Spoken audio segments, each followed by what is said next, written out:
DS diving here, April 22nd, Tropicanon.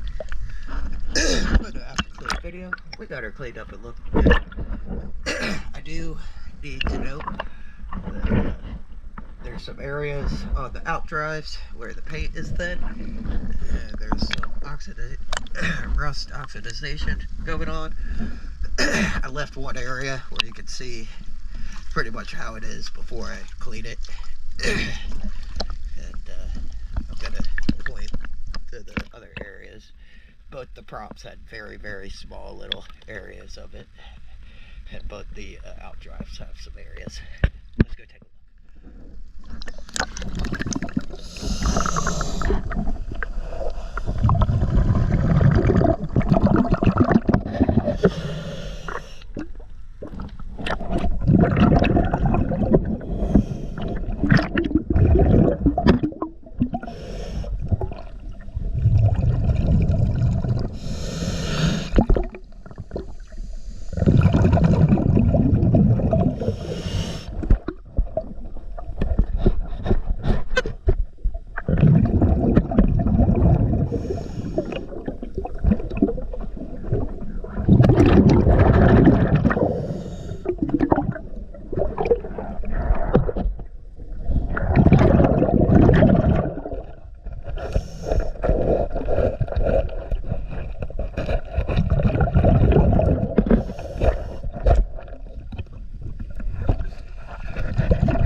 DS diving. Thank you.